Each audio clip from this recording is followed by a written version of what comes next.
ਖਾਲਸਾ ਜੀ ਚੈਨਲ ਨੂੰ ਸਬਸਕ੍ਰਾਈਬ ਕਰਨ ਤੋਂ ਬਾਅਦ 'ਚ ਆਲ ਨੋਟੀਫਿਕੇਸ਼ਨ ਨੂੰ ਜ਼ਰੂਰ ਔਨ ਕਰੋ ਤਾਂ ਕਿ ਸਾਡੀ ਕਥਾ ਕੀਰਤਨ ਦੀ ਹਰ ਵੀਡੀਓ ਤੁਹਾਡੇ ਤੱਕ ਪਹੁੰਚਦੀ ਰਹੇ ਅਤੇ ਵੀਡੀਓ ਨੂੰ ਲਾਈਕ ਕਰਨਾ ਨਾ ਭੁੱਲਣਾ ਜੀ। ਜਲ ਮੈਂ ਥਲ ਮੈਂ ਪਲ ਮੈਂ ਕਲ ਕੀ ਨਹੀਂ ਕਰਮ ਵਿਚਾਰੈ।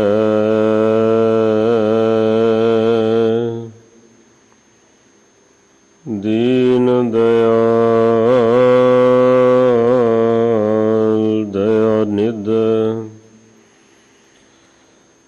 ਦੁਖਨ ਦੇਖਤ ਹੈ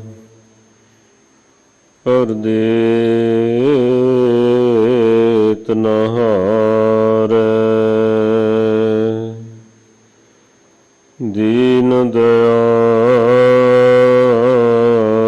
ਦਇਆ ਨਿਧ ਦੁਖਨ ਦੇਖਤ ਹੈ ਪਰ ਦੇਤ ਨ ਹਾਰੈ। ਸੁਖ ਟਲ ਗੁਰ ਸੇਵੀਐ ਅਹਨਿਸ ਸਹਜ ਸੁਭਾਇ। ਦਰਸ਼ਨ ਪਰਸੈ ਗੁਰੂ ਕੈ ਜਨਮ ਮਰਨ ਦੁਖ ਜਾਇ। ਹੋਵੈ ਸਿਫਤ ਖੁਸਾਮਦੀ ਨੂਰ ਅਰਸੋਂ ਕੁਰਸੋਂ ਝੱਟੀਐ। ਤੁਧ ਡਿਠੇ ਸੱਚੇ ਪਾਤਸ਼ਾਹ ਮਲ ਜਨਮ ਜਨਮ ਦੀ ਕੱਟੀਐ। ਸੱਜਣ ਸੱਚਾ ਪਾਤਸ਼ਾਹ ਸਿਰ ਸ਼ਾਹਾਂ ਦਇ ਸ਼ਾਹ। ਜਿਸ ਪਾਸ ਬੈਠਿਆ ਸੋਹੀਐ ਸਭਨਾ ਦਾ ਵਿਸਾਹ। ਸਤਨਾਮ ਵਾਹਿਗੁਰੂ ਸਾਹਿਬ ਜੀ। ਸੋਰਠ ਮਹੱਲਾ ਪੰਜਵਾ। ਪੁੱਤਰ ਕਲਤਰ ਲੋਕ ਗ੍ਰਹਿ ਬਨਤਾ। ਮਾਇਆ ਸੰਬੰਧੇਹੀ ਅੰਤ ਕੀ ਬਾਰ ਕੋ ਖਰਾ ਨਾ ਹੋਸੀ। ਸਭ ਮਿਥਿਆ ਅਸਨੇਹੀ। ਪੁੱਤਰ ਕਲਤਰ ਲੋਕ ਗ੍ਰਹਿ ਬਨਤਾ। ਮਾਇਆ ਸੰਬੰਧੇਹੀ ਅੰਤ ਕੀ ਬਾਰ ਕੋ ਖਰਾ ਨਾ ਹੋਸੀ।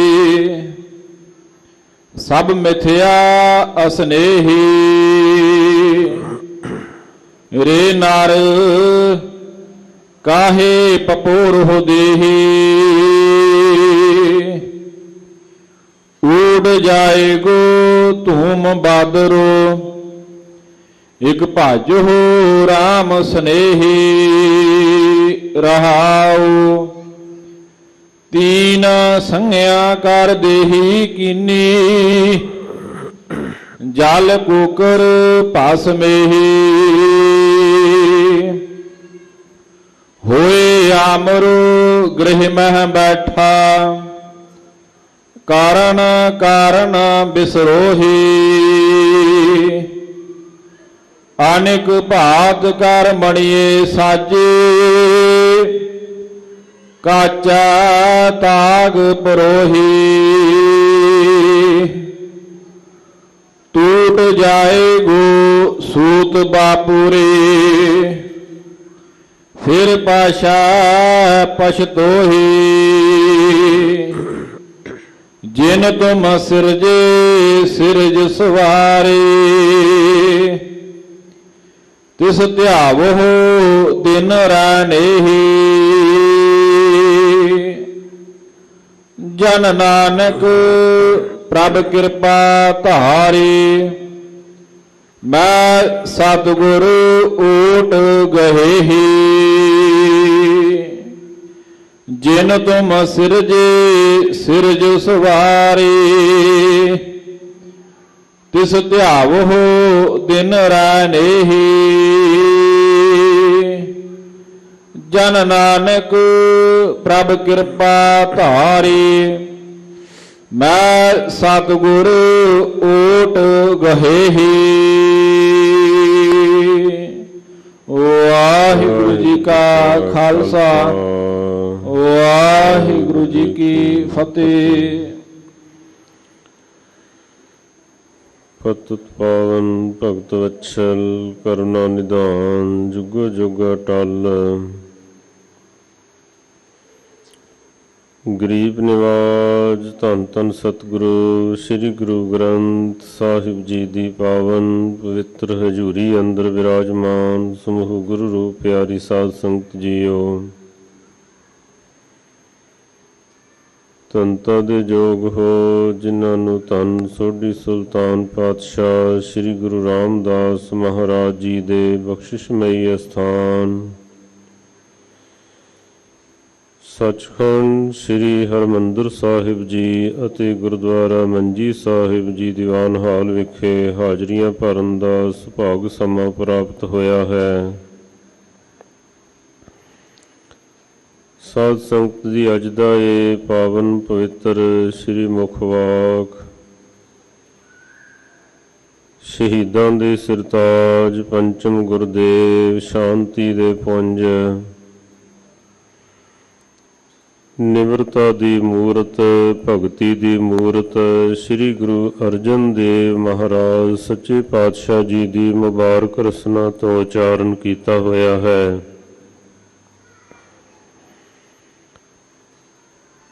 ਸੋਰਠ ਰਾਗ ਦੇ ਵਿੱਚ ਸਤਿਗੁਰੂ ਜੀ ਦਾ ਇਹ ਪਵਿੱਤਰ ਮਹਾਵਾਕ ਹੈ। ਰਹਾਉ ਦੀਆਂ ਪੰਕਤੀਆਂ ਵਿੱਚ ਸਤਿਗੁਰੂ ਜੀ ਸ਼ਬਦ ਦਾ ਜੋ ਮਰਕਜ਼ ਹੈ ਉਹ ਬਿਆਨ ਕਰਦੇ ਹਨ। ਰੇ ਨਰ ਕਾਹੇ ਪਪੋਰੋ ਦੇਹੀ, ਊੜ ਜਾਏਗੋ ਧੂਮ ਬਾਦਰ ਇਕ ਭਾਜੋ ਰਾਮ ਸਨੇਹੀ। ਹੇ ਭਾਈ, ਇਸ ਦੇਹੀ ਨੂੰ, ਇਸ ਸਰੀਰ ਨੂੰ ਕਿਉਂ ਪਾਲਦੇ ਪੋਸਦੇ ਹੋ?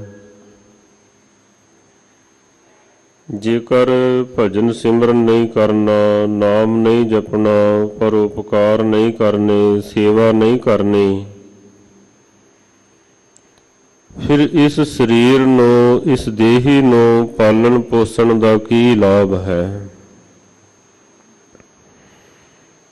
ਇਹ ਸਰੀਰ ਇੱਕ ਦਿਨ ਧੂਏ ਦੇ ਬੱਦਲਾਂ ਦੀ ਤਰ੍ਹਾਂ ਉੱਡ ਜਾਵੇਗਾ, ਇਸ ਦੀ ਹੋਂਦ ਮਿਟ ਜਾਵੇਗੀ, ਖਤਮ ਹੋ ਜਾਵੇਗਾ। ਗੁਰਮਤਿ ਦੇ ਵਿੱਚ ਸਰੀਰ ਨੂੰ ਪਾਲਣ ਪੋਸ਼ਣ ਦੀ ਮਨਾਹੀ ਨਹੀਂ ਹੈ, ਬਲਕਿ ਸਤਿਗੁਰੂ ਪਾਤਸ਼ਾਹ ਜੀ ਦੇ ਬਚਨ ਹਨ, ਜਿੱਥੇ ਮਹਾਰਾਜ ਜੀ ਨੇ ਫਰਮਾਇਆ ਹੈ, ਹਰ ਨਾਮ ਨ ਸਿਮਰੈ ਸਾਧ ਸੰਗ, ਤੈ ਤਨ ਉੱਡੈ ਖੇ। ਜਿਨ ਕੀਤੀ ਤਿਸੇ ਨ ਜਾਣੇ, ਨਾਨਕ ਫਿਟ ਅਲੋਣੀ ਦੇ।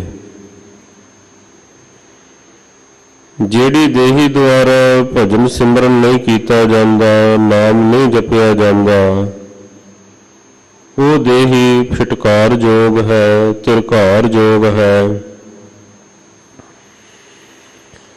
ਨਾਲ ਹੀ ਮਹਾਰਾਜ ਜੀ ਨੇ ਇਹ ਬਚਨ ਕੀਤਾ ਹੈ, ਘਟ ਵਸੈ ਚਰਨਾਰ ਬਿੰਦ, ਰਸਨਾ ਜਪੈ ਗੋਪਾਲ, ਨਾਨਕ ਸੋ ਪ੍ਰਭ ਸਿਮਰਿਆ, ਤਿਸ ਦੇਹੀ ਕਉ ਪਾਲ। ਜਿਸ ਦੇਹੀ ਦੁਆਰਾ ਪ੍ਰਭੂ ਦਾ ਸਿਮਰਨ ਕੀਤਾ ਜਾਂਦਾ ਹੈ, ਪ੍ਰਭੂ ਦੀ ਭਗਤੀ ਕੀਤੀ ਜਾਂਦੀ ਹੈ, ਮਹਾਰਾਜ ਜੀ ਕਹਿੰਦੇ ਉਸ ਦੇਹੀ ਨੂੰ, ਉਸ ਸਰੀਰ ਨੂੰ ਪਾਲਣਾ ਚਾਹੀਦਾ ਹੈ, ਉਸ ਦੀ ਸੰਭਾਲ ਕਰਨੀ ਚਾਹੀਦੀ ਹੈ।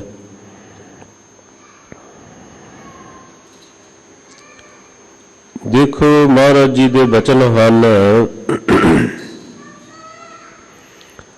ਪਸ਼ੂ ਮਿਲੇ ਚੰਗਿਆਈਆਂ, ਖੜ ਖਾਵੇ ਅੰਮ੍ਰਿਤ ਦੇ। ਨਾਮ ਵਿਹੂਣੇ ਆਦਮੀ, ਧ੍ਰਿਗ ਜੀਵਨ ਕਰਮ ਕਰੇ ਹੈ। ਜੇਕਰ ਸੇਵਾ ਨਹੀਂ ਕਰਨੀ, ਸਿਮਰਨ ਨਹੀਂ ਕਰਨਾ, ਪਰਉਪਕਾਰ ਨਹੀਂ ਕਰਨੇ, ਤਾਂ ਕਹਿੰਦੇ ਫਿਰ ਇਸ ਸਰੀਰ ਦੇ ਨਾਲੋਂ ਪਸ਼ੂ ਦਾ ਸਰੀਰ ਚੰਗਾ ਹੈ, ਉਹ ਬਿਹਤਰ ਹੈ। ਕਿਉਂਕਿ ਉਹ ਘਾਹ ਆਦਿਕ ਖਾਂਦਾ ਹੈ, ਬੜੇ ਬੜੇ ਪਰਉਪਕਾਰ ਕਰਦਾ ਹੈ। ਪਸ਼ੂਆਂ ਦੇ ਕੋਲੋਂ ਆਪਾਂ ਦੁੱਧ ਆਦਿਕ ਦੀ ਪ੍ਰਾਪਤੀ ਕਰਦੇ ਹਾਂ, ਪਰ ਇਹ ਜੋ ਜੀਵ ਹੈ ਕਈ ਤਰ੍ਹਾਂ ਦੇ ਪਦਾਰਥ ਖਾਂਦਾ ਹੈ, ਪਰ ਖਾ ਕੇ ਨਿਸਫਲ ਹੀ ਗਵਾ ਦਿੰਦਾ ਹੈ। ਇਸ ਦੇਹੀ ਦੁਆਰਾ ਕੋਈ ਭਲਾ ਕਰਮ ਨਹੀਂ ਕਰਦਾ ਹੈ। ਸੰਪਰਦਾਈ ਮਹਾਂਪੁਰਸ਼ ਇਸ ਨੁਕਤੇ ਨੂੰ ਇਸ ਢੰਗ ਦੇ ਨਾਲ ਖੋਲ੍ਹਦੇ ਹਨ। ਕਹਿੰਦੇ ਇੱਕ ਰਾਜੇ ਦੇ 3 ਰਾਜਕੁਮਾਰ ਸਨ। ਉਹਨਾਂ ਨੇ ਤਿੰਨਾਂ ਰਾਜਕੁਮਾਰਾਂ ਨੂੰ ਇੱਕ ਇੱਕ ਘੋੜਾ ਦਿੱਤਾ। ਆਖਿਆ ਇਹ ਘੋੜੇ ਦੇ ਨਾਲ ਤੁਸੀਂ ਸਾਰੀ ਧਰਤੀ ਦਾ ਭਰਮਣ ਕਰਕੇ ਆਓ, ਮੇਰੇ ਕੋਲ ਆਉਣਾ। ਬਾਅਦ ਦੇ ਵਿੱਚ ਮੈਂ ਉਸ ਨੂੰ ਤਖਤ ਦੇਵਾਂਗਾ। ਜਿਹੜਾ ਮੇਰੇ ਹੁਕਮ ਦੇ ਮੂਜਬ ਚੱਲਦਾ ਮੈਨੂੰ ਦਿਖਾਈ ਦੇਵੇਗਾ। ਜਿਹੜਾ ਪਹਿਲਾ ਸੀ ਉਸ ਨੇ ਉਸ ਘੋੜੇ ਨੂੰ ਬਹੁਤ ਨਿਹਾਰੀਆਂ ਖਵਾਲੀਆਂ, ਬੜੀਆਂ ਮਾਲਸ਼ਾਂ ਕੀਤੀਆਂ, ਬੜੀ ਉਸਦੀ ਸਾਂਭ ਸੰਭਾਲ ਕੀਤੀ, ਪਰ ਕਹਿੰਦੇ ਉਹ ਉਸ ਨੂੰ ਰਸਤੇ ਦੇ ਉੱਪਰ ਤੋਰਿਆ ਨਹੀਂ, ਚੱਲਿਆ ਨਹੀਂ ਹੈ। ਬਸ ਉਹ ਨਿਹਾਰੀਆਂ ਹੀ ਖਵਾਉਂਦਾ ਰਿਹਾ, ਮਾਲਸ਼ਾਂ ਹੀ ਕਰਦਾ ਰਿਹਾ। ਜਿਹੜਾ ਦੂਸਰਾ ਸੀ ਉਸ ਨੇ ਉਸ ਦੀ ਖੁਰਾਕ ਵੱਲ ਕੋਈ ਧਿਆਨ ਨਾ ਦਿੱਤਾ, ਉਸ ਦੀ ਸਿਹਤ ਵੱਲ, ਕੋਈ ਐਕਸਰਸਾਈਜ਼ ਵੱਲ ਕੋਈ ਧਿਆਨ ਨਾ ਦਿੱਤਾ। ਉਸ ਨੂੰ ਬਹੁਤ ਜ਼ਿਆਦਾ ਜੋਖਮ ਦਿੱਤਾ। ਜਿਹੜਾ ਰਸਤੇ ਦੇ ਵਿੱਚ ਹੀ ਰਹਿ ਗਿਆ, ਉਹ ਵੀ ਕਿਤੇ ਪਹੁੰਚ ਨਹੀਂ ਸਕਿਆ। ਜਿਹੜਾ ਤੀਸਰਾ ਸੀ ਉਸ ਨੇ ਜਿੱਥੇ ਉਸ ਘੋੜੇ ਦੀ ਸਿਹਤ ਦਾ ਖਿਆਲ ਰੱਖਿਆ, ਨਿਹਾਰੀਆਂ ਖਵਾਲੀਆਂ, ਉੱਥੇ ਨਾਲ ਦੀ ਨਾਲ ਉਹਦੇ ਕੋਲੋਂ ਕੰਮ ਵੀ ਲਿਆ। ਉਹ ਇਸ ਜੁਗਤੀ ਦੇ ਨਾਲ ਸਾਰੀ ਧਰਤੀ ਦਾ ਭਰਮਣ ਕਰਕੇ ਬਾਦਸ਼ਾਹ ਦੇ ਕੋਲ ਪਹੁੰਚ ਗਿਆ। ਬਾਦਸ਼ਾਹ ਪ੍ਰਸੰਨ ਹੋਇਆ, ਉਹਨੇ ਉਸ ਨੂੰ ਜਿਹੜਾ ਰਾਜ ਪਾਠ ਸੀ ਸੌਂਪ ਦਿੱਤਾ। ਇਸੇ ਪ੍ਰਕਾਰ 3 ਪ੍ਰਕਾਰ ਦੇ ਜਗਿਆਸੂ ਹੋਇਆ ਕਰਦੇ ਹਨ। ਇੱਕ ਐਸੇ ਜਿਹੜੇ ਇਸ ਸਰੀਰ ਨੂੰ ਪਾਲਣ ਪੋਸ਼ਣ ਦੇ ਵਿੱਚ ਹੀ ਲੱਗੇ ਰਹਿੰਦੇ ਹਨ,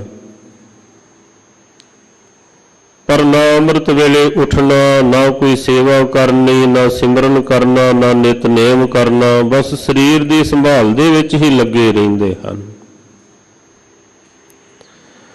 ਪਰ ਇੱਕ ਐਸੇ ਹੁੰਦੇ ਹਨ ਜਿਹੜੇ ਬੜੀ ਸਰੀਰ ਨੂੰ ਯਾਤਨਾ ਦਿੰਦੇ ਹਨ, ਕਰੜੀ ਘਾਲ ਘਾਲਦੇ ਹਨ, ਬੜੀ ਕੋਸ਼ਿਸ਼ ਕਰਦੇ ਹਨ, ਨਾ ਇਹਦੀ ਖੁਰਾਕ ਦਾ ਧਿਆਨ ਦਿੰਦੇ ਹਨ, ਨਾ ਇਹਦੀ ਕੋਈ ਕਸਰਤ ਦਾ ਧਿਆਨ ਦਿੰਦੇ ਹਨ।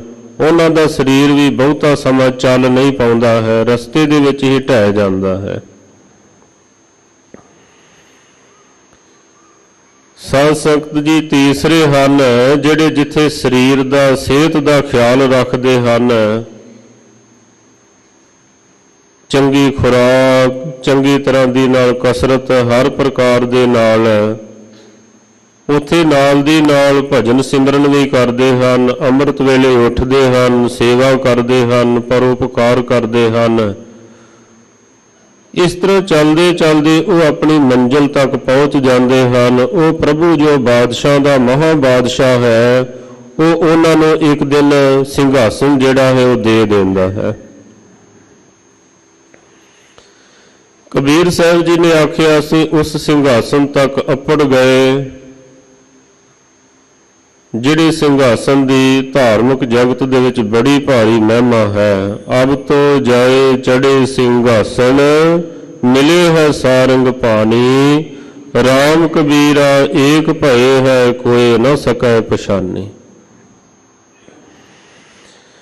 ਜਿਹੜੇ ਸਰੀਰ ਨੂੰ ਜ਼ਿਆਦਾ ਹੀ ਤਤੀਕਸ਼ਾ ਦੇ ਵਿੱਚ ਲਾ ਕੇ ਰੱਖਦੇ ਹਨ, ਉਹਨਾਂ ਦਾ ਸਰੀਰ ਵੀ ਨਿਰਬਲ ਪੈ ਜਾਂਦਾ ਹੈ, ਦਿਮਾਗ ਵੀ ਖੁਸ਼ਕ ਹੋ ਜਾਂਦਾ ਹੈ। ਕਈ ਵਾਰੀ ਐਸੇ ਅਭਿਆਸੀ ਦੇਖੇ ਗਏ ਜਿਹੜੇ ਫਿਰ ਅਪਲ ਟਪਲੀਆਂ ਮਾਰਨ ਲੱਗ ਪੈਂਦੇ ਹਨ। ਸਤਿਗੁਰੂ ਜੀ ਐਸੀ ਜੀਵਨ ਜੁਗਤ ਨਹੀਂ ਸਮਝਾਉਂਦੇ ਹਨ। ਮਹਾਰਾਜ ਕਹਿੰਦੇ ਸਰੀਰ ਨੂੰ ਵੀ ਸੰਭਾਲਣਾ ਹੈ, ਪਰ ਨਿਰਾ ਸਰੀਰ ਨੂੰ ਸੰਭਾਲ ਕੇ ਸੰਸਾਰ ਦੇ ਕੰਮ ਧੰਦਿਆਂ ਦੇ ਵਿੱਚ, ਸੰਸਾਰ ਦੇ ਸੁੱਖਾਂ ਦੇ ਵਿੱਚ ਹੀ ਲਿਪਾਏਮਾਨ ਨਹੀਂ ਰਹਿਣਾ ਹੈ। ਨਾਲ ਦੀ ਨਾਲ ਭਜਨ ਸਿਮਰਨ ਕਰਨਾ, ਇਹ ਜੀਵਨ ਨੂੰ ਸਫਲਾ ਬਣਾਉਣਾ ਹੈ। ਗੁਰਮਤਿ ਦੀ ਦੁਨੀਆ ਦੇ ਵਿੱਚ ਜਿੱਥੇ ਸਤਿਗੁਰੂ ਜੀ ਨੇ ਗੁਰਸਿੱਖ ਨੂੰ ਆਤਮਿਕ ਤੌਰ ਤੇ ਬਲਵਾਨ ਕੀਤਾ, ਰੂਹਾਨੀ ਤੌਰ ਤੇ ਚੜ੍ਹਦੀਆਂ ਕਲਾ ਦੇ ਵਿੱਚ ਬਣਾਇਆ, ਉੱਥੇ ਸਤਿਗੁਰੂ ਜੀ ਨੇ ਸਿੱਖ ਨੂੰ ਸਰੀਰਕ ਤੌਰ ਤੇ ਵੀ ਚੜ੍ਹਦੀਆਂ ਕਲਾ ਦੇ ਵਿੱਚ ਬਣਾਇਆ ਰੱਖਿਆ। ਜਿੱਥੇ ਆਤਮਿਕ ਤੌਰ ਤੇ ਬਲਵਾਨ ਬਣਨ ਵਾਸਤੇ ਭਜਨ ਸਿਮਰਨ ਦੀ ਜ਼ਰੂਰਤ ਹੈ, ਅੰਮ੍ਰਿਤ ਵੇਲੇ ਉੱਠਣ ਦੀ ਜ਼ਰੂਰਤ ਹੈ, ਅਭਿਆਸ ਦੀ ਜ਼ਰੂਰਤ ਹੈ, ਉੱਥੇ ਸਰੀਰ ਨੂੰ ਚੜ੍ਹਦੀ ਕਲਾ ਦੇ ਵਿੱਚ ਰੱਖਣ ਵਾਸਤੇ ਸਾਡਾ ਇਤਿਹਾਸ ਦੱਸਦਾ ਹੈ, ਲੰਗਰ ਦੌਲਤ ਵੰਡੀਐ ਰਸ ਅੰਮ੍ਰਿਤ ਖੀਰ ਘਿਆਲੀ। ਐਸੇ ਸਨਿਗਧ ਜਿਹੜੇ ਪਦਾਰਥ ਸਨ ਉਹ ਗੁਰੂ ਕੇ ਲੰਗਰ ਦੇ ਵਿੱਚ ਵਰਤਾਏ ਜਾਂਦੇ। ਫਿਰ ਸ੍ਰੀ ਗੁਰੂ ਅੰਗਦ ਦੇਵ ਮਹਾਰਾਜ ਜੀ ਘੋਲ ਕਰਵਾਉਂਦੇ, ਕੁਸ਼ਤੀਆਂ ਕਰਵਾਉਂਦੇ, ਸਰੀਰ ਨੂੰ ਬਲਵਾਨ ਬਣਾਉਣ ਵਾਸਤੇ ਇਸ ਤਰ੍ਹਾਂ ਦੀਆਂ ਮਹਾਰਾਜ ਜੀ ਅਗੰਮੀ ਖੇਡਾਂ ਕਰਦੇ ਹਨ। ਸਾਧ ਸੰਗਤ ਜੀ ਕੱਲ ਹੀ ਧੰਨ 10ਵੇਂ ਪਾਤਸ਼ਾਹ ਸ੍ਰੀ ਗੁਰੂ ਗੋਬਿੰਦ ਸਿੰਘ ਮਹਾਰਾਜ ਸੱਚੇ ਪਾਤਸ਼ਾਹ ਜੀ ਦੀ ਮਹਾਨ ਚਲਾਈ ਹੋਈ ਪਰੰਪਰਾ ਅਨੁਸਾਰ ਹੋਲੇ ਮਹੱਲੇ ਦਾ ਦਿਹਾੜਾ ਆ ਰਿਹਾ ਹੈ ਨਾ। ਮਹਾਰਾਜ ਸੱਚੇ ਪਾਤਸ਼ਾਹ ਜੀ ਨੇ ਸਿੱਖਾਂ ਨੂੰ ਬਾਹਰੀ ਤੌਰ ਤੇ ਵੀ ਬਲਵਾਨ ਬਣਾਉਣ ਵਾਸਤੇ, ਚੜ੍ਹਦੀਆਂ ਕਲਾ ਦੇ ਵਿੱਚ ਰੱਖਣ ਵਾਸਤੇ ਇਹ ਮਹਾਨ ਪਰੰਪਰਾ ਸ਼ੁਰੂ ਕੀਤੀ ਕਿ ਜੇਕਰ ਜ਼ੁਲਮ ਕਰਨਾ ਪਾਪ ਹੈ ਤਾਂ ਜ਼ੁਲਮ ਨੂੰ ਜਰਨਾ ਵੀ ਪਾਪ ਹੈ, ਸਹਾਰਨਾ ਵੀ ਪਾਪ ਹੈ। ਜੇ ਜੀਵੈ ਪਤ ਲੱਥੀ ਜਾਏ, ਸਭ ਹਰਾਮ ਜੇਤਾ ਕਿਛ ਖਾਏ। ਚੜ੍ਹਦੀ ਕਲਾ ਦੇ ਵਿੱਚ ਰਹਿਣਾ ਹੈ, ਸੁਤੰਤਰ ਰਹਿਣਾ ਹੈ, ਕਿਸੇ ਦੇ ਗੁਲਾਮ ਹੋ ਕੇ ਨਹੀਂ ਰਹਿਣਾ ਹੈ। ਇਹ ਵੀ ਸਤਿਗੁਰੂ ਜੀ ਨੇ ਸਿੱਖਿਆ ਦਿੱਤੀ। ਤਾਂ ਮਹਾਰਾਜ ਸੱਚੇ ਪਾਤਸ਼ਾਹ ਜੀ ਨੇ ਇਹ ਮਹਾਨ ਪਰੰਪਰਾ ਜਿਹੜੀ ਸੀ ਚਲਾਉਣਾ ਕੀਤੀ। ਜਿੱਥੇ ਭਾਈ ਸਾਹਿਬ ਭਾਈ ਨੰਦ ਲਾਲ ਜੀ ਦੇ ਵਚਨ ਹਨ, ਜਹੇ ਪਿਚਕਾਰੀਏ ਪੁਰ ਜਾਫਰਾਨੀ ਕੇ ਹਰ ਬੇਰੰਗ ਰਾ ਖੁਸ਼ ਰੰਗੋ ਬੂ ਕਰਦ, ਗੁਲਾਲ ਅਫਸਾਨੀਏ ਅਜ ਦਸਤੇ ਮੁਬਾਰਕ ਕੇ ਜਨੀਨੋ ਆਸਮਾਰਾ ਸੁਰਖਰੂ ਕਰਦ। ਭਾਈ ਸਾਹਿਬ ਜੀ ਕਹਿੰਦੇ ਧੰਨ 10ਵੇਂ ਪਾਤਸ਼ਾਹ ਸ੍ਰੀ ਗੁਰੂ ਗੋਬਿੰਦ ਸਿੰਘ ਮਹਾਰਾਜ ਜੀ ਦੇ ਹੱਥ ਦੇ ਵਿੱਚ ਇੱਕ ਪਿਚਕਾਰੀ ਹੈ, ਜਿਹਦੇ ਵਿੱਚ ਮਹਾਰਾਜ ਜੀ ਨੇ ਜਾਫਰਾਨੀ ਰੰਗ ਦਾ ਕੇਸਰੀ ਰੰਗ ਜਿਹੜਾ ਹੈ ਉਹ ਪਾਇਆ ਹੋਇਆ ਹੈ। ਜਦ ਮਹਾਰਾਜ ਸੱਚੇ ਪਾਤਸ਼ਾਹ ਉਹ ਪਿਚਕਾਰੀ ਭਰ ਕੇ ਪਾਉਂਦੇ ਹਨ ਨਾ, ਕਹਿੰਦੇ ਜਿਨ੍ਹਾਂ ਦਾ ਜੀਵਨ ਬਿਲਕੁਲ ਬੇਰੰਗ ਹੈ ਨਾ, ਉਹਨਾਂ ਦੇ ਜੀਵਨ ਨੂੰ ਵੀ ਰੰਗ ਕੇ ਰੱਖ ਦਿੰਦੇ ਹਨ। ਕਿਉਂਕਿ ਸਾਧ ਸੰਗਤ ਜੀ, ਮਨੁੱਖ ਦਾ ਜਿਹੜਾ ਦਿਲ ਦਿਮਾਗ ਹੈ, ਮਨੁੱਖ ਦਾ ਜਿਹੜਾ ਜੀਵਨ ਹੈ, ਇਹਦੇ ਉੱਪਰ ਹੋਰ ਤਰ੍ਹਾਂ ਤਰ੍ਹਾਂ ਦੇ ਰੰਗ ਲੱਗੇ ਹੋਏ ਹਨ, ਚੜ੍ਹੇ ਹੋਏ ਹਨ। ਇਹ ਤਨ ਮਾਇਆ ਪਾਹਿਆ ਪਿਆਰੇ, ਲੀਤੜਾ ਲੱਭ ਰੰਗਾਏ, ਮੇਰੇ ਕੰਤ ਨਾ ਭਾਵੇ ਚੋਲੜਾ ਪਿਆਰੇ, ਕਿਉਂ ਤਨ ਸੇਜੈ ਜਾਏ। ਹਉ ਕੁਰਬਾਨੇ ਜਾਓ ਮਿਹਰਬਾਨਾ, ਹਉ ਕੁਰਬਾਨੇ ਜਾਓ, ਹਉ ਕੁਰਬਾਨੇ ਜਾਓ, ਤਿਨਾ ਕੈ ਲੈਣ ਜੋ ਤੇਰਾ ਨਾਓ, ਲੈਣ ਜੋ ਤੇਰਾ ਨਾਓ, ਤਿਨਾ ਕੈ ਹਉ ਸਦ ਕੁਰਬਾਨੇ ਜਾਓ। ਮਹਾਰਾਜ ਨੇ ਆਖਿਆ ਜਿਹੜੇ ਲੋਕੀ ਬਾਹਰੀ ਰੰਗ ਪਾਉਂਦੇ ਹਨ ਉਹ ਤਾਂ ਥੋੜੀ ਦੇਰ ਬਾਅਦ ਲੱਥ ਜਾਂਦੇ ਹਨ। ਐਸਾ ਰੰਗ ਚਾੜਨਾ ਚਾਹੀਦਾ ਹੈ ਜਿਹੜਾ ਕਦੇ ਲੱਥੇ ਨਾ। ਕਾਇਆ ਕਾਪਰ ਚੀਰ ਬਹੁ ਫਾਰੇ, ਹਰ ਰੰਗ ਨਾ ਲਹੈ ਸੁਭਾਗਾ। ਕੱਪੜਾ ਪਾਟਣੋਂ ਪਾਟ ਜਾਂਦਾ ਹੈ, ਪਰ ਜਿਹੜਾ ਪੱਕਾ ਰੰਗ ਹੁੰਦਾ ਹੈ ਉਹ ਲੱਥਦਾ ਨਹੀਂ ਹੈ। ਆਪਾਂ ਦੇਖਦੇ ਹਾਂ ਸਮਾਜ ਦੇ ਵਿੱਚ ਚੰਗੇ ਭਲੇ ਸਿਆਣੇ ਬਾਣੇ ਲੋਕ ਹੁੰਦੇ ਹਨ, ਪੋਤਰੇ ਪੋਤਰੀਆਂ ਦੀਆਂ ਹੀ ਗੱਲਾਂ ਲੈ ਕੇ ਬੈਠੇ ਰਹਿੰਦੇ ਹਨ, ਪਰਿਵਾਰ ਦੀਆਂ ਹੀ ਗੱਲਾਂ ਲੈ ਕੇ ਬੈਠੇ ਰਹਿੰਦੇ ਨੇ, ਕਦੇ ਗੁਰੂ ਦੀ ਗੱਲ ਨਹੀਂ, ਕਦੇ ਪ੍ਰਭੂ ਦੀ ਗੱਲ ਨਹੀਂ ਉਹਨਾਂ ਦੇ ਮੁਖ ਤੋਂ ਸੁਣਨ ਵਾਸਤੇ ਮਿਲਦੀ, ਕਿਉਂਕਿ ਪਰਿਵਾਰ ਦਾ ਰੰਗ ਚੜਿਆ ਹੈ ਨਾ। ਵਿਦਵਾਨਾਂ ਦਾ ਕਥਨ ਹੈ, ਬੋਲਤ ਹੀ ਪਹਿਚਾਨੀਐ ਸਾਧ ਅਸਾਧ ਕੋ ਥਾਟ, ਮਨ ਅੰਤਰ ਕੀ ਬਾਤ ਹੈ ਨਿਕਸੇ ਮੁਖ ਕੀ ਬਾਟ। ਭਾਈ ਸਾਹਿਬ ਭਾਈ ਗੁਰਦਾਸ ਸਾਹਿਬ ਜੀ ਨੇ ਵੀ ਫਰਮਾਇਆ ਹੈ, ਕਰਵੈ ਹੋਏ ਸੋ ਟੂਟੀ ਰੇਖਾ, ਜੋ ਕੁਝ ਗੰਗਾ ਸਾਗਰ ਦੇ ਵਿੱਚ ਹੈ ਉਹੀ ਉਹਦੇ ਟੂਟੀ ਦੇ ਰਾਹੀਂ ਮੂੰਹ ਦੇ ਰਾਹੀਂ ਬਾਹਰ ਆ ਜਾਂਦਾ ਹੈ। ਜਿਸ ਤਰ੍ਹਾਂ ਦਾ ਮਨੁੱਖ ਦਾ ਜੀਵਨ ਹੈ ਉਹਦੀਆਂ ਗੱਲਾਂ ਬਾਤਾਂ ਤੋਂ ਸੁਣ ਕੇ ਅੰਦਾਜ਼ਾ ਲੱਗ ਜਾਂਦਾ ਹੈ, ਇਹਨੂੰ ਬੰਦੇ ਨੂੰ ਧਨ ਦਾ ਰੰਗ ਚੜਿਆ ਹੋਇਆ ਹੈ, ਇਸ ਬੰਦੇ ਨੂੰ ਪਰਿਵਾਰ ਦਾ ਰੰਗ ਚੜਿਆ ਹੋਇਆ ਹੈ। ਵਿਰਲੇ ਭਾਗਾਂ ਵਾਲੇ ਹੁੰਦੇ ਹਨ ਜਿਨ੍ਹਾਂ ਨੇ ਗੁਰੂ ਦੇ ਪ੍ਰੇਮ ਦਾ ਰੰਗ ਚੜ ਜਾਂਦਾ ਹੈ। ਮਹਾਰਾਜ ਸਮਝਾਉਂਦੇ ਹਨ, ਕਾਇਆ ਰੰਗਣ ਜੇ ਥੀਐ ਪਿਆਰੇ, ਜੇ ਤੂੰ ਚਾਹੁੰਦਾ ਹੈ ਮੇਰੇ ਜੀਵਨ ਦੇ ਵਿੱਚ ਪ੍ਰਭੂ ਦੇ ਪ੍ਰੇਮ ਦਾ ਰੰਗ ਚੜ ਜਾਵੇ, ਫਿਰ ਇੱਕ ਕੰਮ ਕਰ, ਪਾਈਏ ਨਾਉ ਮਜੀਠ। ਜਿਹੜਾ ਕੁਸੁੰਬੇ ਦਾ ਰੰਗ ਹੈ ਉਹ ਤਾਂ ਬਹੁਤ ਜਲਦੀ ਲਹਿ ਜਾਂਦਾ ਹੈ, ਮਜੀਠੀ ਰੰਗ ਜਿਹੜਾ ਹੈ ਉਹ ਨਹੀਂ ਲੱਥਦਾ ਹੈ। ਫਿਰ ਅੰਮ੍ਰਿਤ ਵੇਲੇ ਉੱਠ ਕੇ ਉੱਠਦਿਆਂ ਬੈਠਦਿਆਂ ਪ੍ਰਭੂ ਦਾ ਨਾਮ ਸਿਮਰਨ ਕਰਿਆ ਕਰ। ਕਾਇਆ ਰੰਗਣ ਜੇ ਥੀਐ ਪਿਆਰੇ, ਪਾਈਏ ਨਾਉ ਮਜੀਠ। ਫਿਰ ਕਹਿੰਦੇ, ਰੰਗਣ ਵਾਲਾ ਜੇ ਰੰਗੈ ਸਾਹਿਬ, ਐਸਾ ਰੰਗ ਨ ਡੀਠ। ਜਿਨਕੇ ਚੋਲੇ ਰਤੜੇ ਪਿਆਰੇ, ਕੰਤ ਤਿਨਾ ਕੈ ਪਾਸ, ਧੂੜ ਤਿਨਾ ਕੀ ਜੇ ਮਿਲੈ ਜੀ ਕਹੋ, ਨਾਨਕ ਕੀ ਅਰਦਾਸ।